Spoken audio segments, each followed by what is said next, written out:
शिवानी और आप देख रहे हैं बीजापुर एक्सप्रेस। चलते हैं खबरों की ओर।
नमस्कार सर,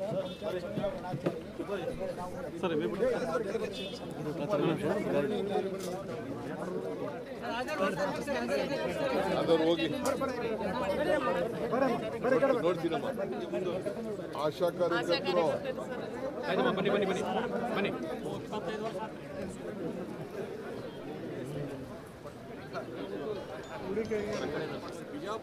ಇವತ್ತು ನಮ್ಗೆಲ್ಲ ಬಹಳ ಸಂತೋಷ ಆಗ್ತಾ ಇದೆ. ಭಗವಂತನ ಕೃಪೆ ವರ್ಣ ನಮ್ಮ ರೈತನ ಬದುಕಿಗೆ ಸಹಾಯ ಮಾಡಿಕೊಂಡು ಬರ್ತಾ ಇದ್ದಾರೆ. ನಮ್ಗೇನಪ್ಪ ದುಃಖ ಅಂದ್ರೆ ಕರ್ನಾಟಕ ಸಿದ್ದರಾಮಯ್ಯ ನೇತೃತ್ವದ ಸರ್ಕಾರ 519ರಿಂದ 524 ಕಡೆಗೆ ನಾವು ಏರಿಸಲೇಬೇಕು, ಮೀಟರ್ ಏರಿಸಲೇಬೇಕು ಅಂತ ಹೇಳಿ ನಾವು ಸಂಕಲ್ಪವನ್ನು ನಾವು ಮಾಡಿದ್ದೇವೆ. ಇದು ನಮ್ಮ ಪ್ರಯಾರಿಟಿ. ನಾನು ನಮ್ಮ ಸಣ್ಣ ನೀರಾವರಿ ಮಂತ್ರಿ ಮತ್ತು ಮುಖ್ಯಮಂತ್ರಿಗಳು ನಾವು ಸೆಂಟ್ರಲ್ ಮಿನಿಸ್ಟರ್ ಕೂಡ ಭೇಟಿ ಮಾಡಿ ಇದ್ರ ಬಗ್ಗೆ ನೀವು ನೋಟಿಫಿಕೇಶನ್ ಮಾಡಬೇಕು ಅಂತ ಹೇಳಿ ನಾವು ಒತ್ತಾಯವನ್ನು ನಾವು ಮಾಡಿದ್ದೇವೆ. ನಾನು 5 ಬಾರಿ ಭೇಟಿಯನ್ನು ಮಾಡಿದ್ದೇನೆ, ಈ ವಿಚಾರ ಪ್ರಸ್ತಾವನೆ ಮಾಡಿದ್ದೇನೆ. ಪ್ರೈಮ್ ಮಿನಿಸ್ಟರ್ ಕೂಡ ನಾವು ಭೇಟಿ ಮಾಡಿದ್ದೇವೆ. 2 ಬಾರಿ ಸಭೆ ನಿಗದಿ ನಮ್ಮ ಕೇಂದ್ರ ಮಂತ್ರಿಗಳು ನಿಗದಿಯನ್ನ ಮಾಡಿದ್ರು. ಆ 2 ಬಾರಿ, 1 ಬಾರಿ ಆಂಧ್ರದವರು ಬಹುಶಃ ಮುಂದಕ್ಕೆ ಹಾಕ್ಸಿದ್ರು, ಇನ್ನೊಂದು ಬಾರಿ ಮಹಾರಾಷ್ಟ್ರವರು ಮುಂದಕ್ಕೆ ಹಾಕ್ಸಿದ್ರು ಅಂತ ಹೇಳಿ ನನಗೆ ಮಾಹಿತಿ ಬಂದಿದೆ. ಆದ್ರೆ ಮೊನ್ನೆ ಬಹಳ ನಾನು ಅನೇಕ ಒತ್ತಡಗಳು ಕೂಡ ಮತ್ತೆ ನಾನು ಅವ್ರ ಮೇಲೆ ಹೇರಿದಾಗ, ಇಲ್ಲ ನೀವು ಗಾಬರಿ ಪಡ್ಕೊಳ್ಳೋದು ಬೇಡ, ನಾವು ಇದನ್ನ ಜಸ್ಟ್ ಕೆಲವು ತಾಂತ್ರಿಕವಾದ ವಿಚಾರದಿಂದ ಸ್ವಲ್ಪ ಮುಂದಕ್ಕೆ ಹಾಕಿದ್ದೇವೆ, ಮತ್ತೆ ನಿಮಗೆ ದಿನಾಂಕವನ್ನು ನಿಗದಿ ಮಾಡ್ತೀವಿ ಅಂತ ಹೇಳಿ ನಮಗೆ ಆಶ್ವಾಸನೆಯನ್ನು ಕೊಟ್ಟಿದ್ದಾರೆ. ಹಿಂದೆ ನಮ್ಮ ಎಂ ಬಿ ಪಾಟೀಲ್ ಅವರು ಹೇಳ್ತಾ ಇದ್ರು, ಮಹಾರಾಷ್ಟ್ರದವರು ನಮ್ದು ಯಾವ ತರದ ತಕರಾರು ಇಲ್ಲ ಕೂಡ ಅಂತ ಹೇಳಿದ್ದಾರೆ. ಈಗಾಗಲೇ 100ಕ್ಕೂ ಹೆಚ್ಚು ಟಿಎಂಸಿ ಈಗಾಗಲೇ ಸಮುದ್ರಕ್ಕೆ ಸೇರಿದೆ. ಕೆಲವು ಸಂದರ್ಭದಲ್ಲಿ 400ಕ್ಕೂ ಹೆಚ್ಚು ಟಿಎಂಸಿ ಕೂಡ ಹೋಗಿದ್ದು ದಾಖಲೆಗಳು ಕೂಡ ಇದೆ. ಇದನ್ನು ನಾವು ಜಾರಿ ಮಾಡಬೇಕು ಅಂತ ಹೇಳಿ ಈಗಾಗಲೇ ನಮ್ಮ ಮುಖ್ಯಮಂತ್ರಿಗಳು ಬಜೆಟ್ ಅಲ್ಲಿ ಕೂಡ ಘೋಷಣೆಯನ್ನು ಮಾಡಿದ್ದಾರೆ. ಈಗ ರೈತರ ಭೂಮಿ ಏನು ಮುಳುಗಡೆ ಆಗ್ತಾ ಇದೆ ಮತ್ತು ಚಾನೆಲ್ ವಿಚಾರ ಇದೆ, ಈ ವಿಚಾರದಲ್ಲಿ ನಾವು ಅನೇಕ ಸಭೆಗಳನ್ನು ನಾವು ಮಾಡಿದ್ದೇವೆ. ಹಿಂದಿನ ಬೊಮ್ಮಾಯಿ ಸರ್ಕಾರ ಒಂದು ರೇಟ್ ಅನ್ನು ನಿಗದಿ ಮಾಡಿತ್ತು.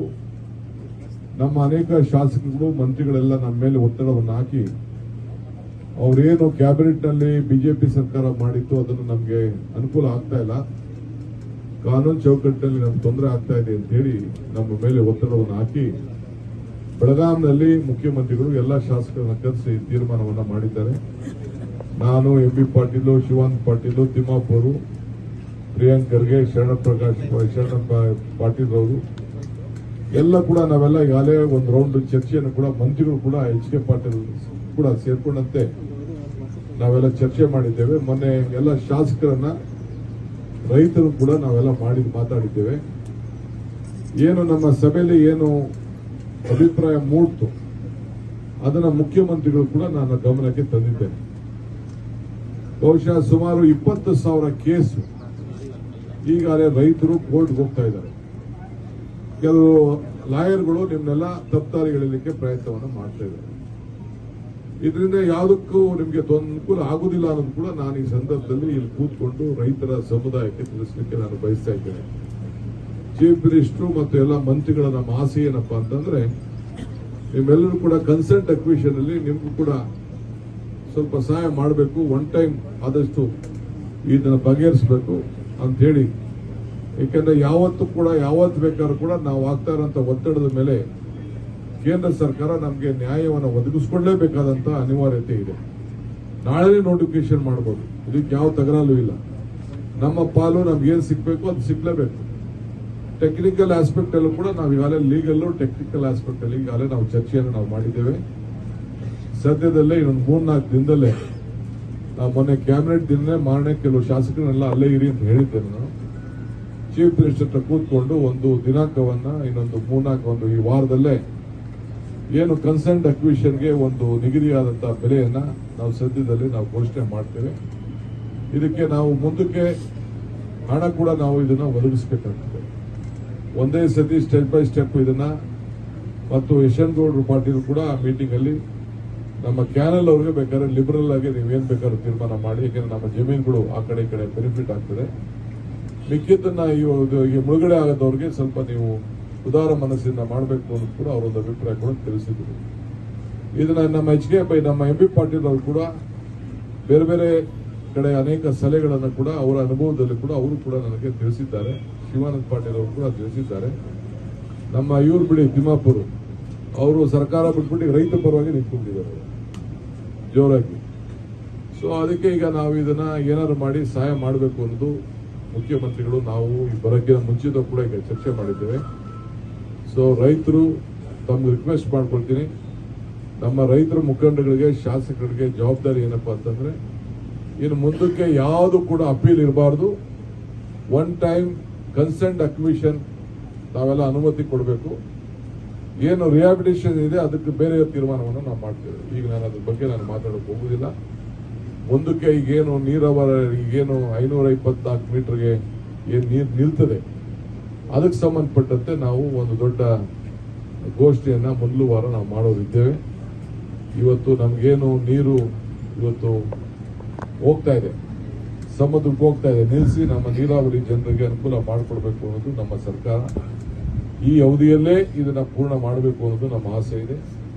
ನಮಗೆ ಟೆಕ್ನಿಕಲ್ ಆಗಿ ಲೀಗಲ್ ಆಗಿ ಹಿಂದೆ ಇಳಿಸಿದ್ದು ಕೂಡ ತಮಗೆಲ್ಲ ಗೊತ್ತಿದೆ. ಆದ್ರೆ ಇದಕ್ಕೆ ನಾವು ಬಹಳ ಜಾಗೃತಿಯಿಂದ ನಾವು ಕೆಲಸ ಮಾಡಬೇಕು ಅಂತಿದ್ದೇವೆ. ಈ ಜನ, ಈ ಭಾಗದ 4 ಜಿಲ್ಲೆಯ ಜನ, ಗುಲ್ಬರ್ಗ ಇರ್ಬೋದು, ಯಾದಗಿರಿ ಇರ್ಬೋದು, ಬಿಜಾಪುರ ಇರ್ಬೋದು, ಬಾಗಲಕೋಟೆ ಇರ್ಬೋದು, ಎಲ್ಲರೂ ಕೂಡ ರೈತರು ಸಹಕಾರವನ್ನು ಮಾಡಬೇಕು. ಎಲ್ಲ ಪಕ್ಷದ ಶಾಸಕರು ಕೂಡ ಕರೆಸಿ ಅವರ ಅಭಿಪ್ರಾಯ ಕೂಡ ನಾವೆಲ್ಲ ಪಡ್ಕೊಂಡಿದ್ದೇವೆ. ಈ ವಿಚಾರವನ್ನ ತಮಗೆ ತಿಳಿಸಲಿಕ್ಕೆ ನನಗೆ ಬಹಳ ಸಂತೋಷ ಆಗ್ತದೆ. ಮುಂದೆ ವಿಚಾರವನ್ನ ಗೌರವಾನ್ವಿತ ಮುಖ್ಯಮಂತ್ರಿಗಳು ತಮ್ಮನ್ನ ಚರ್ಚೆ ಮಾಡ್ತಾರೆ. ತಾವೇನಾದ್ರು ಪ್ರಶ್ನೆಗಳಿದ್ರು ಕೂಡ ಅವ್ರು ಮಾತಾಡೋದ ಮೇಲೆ ತಾವು ಒಂದು 2-3 ಜನಕ್ಕೆ ಅವಕಾಶವನ್ನು ನಾವು ಕೊಡ್ತೇವೆ.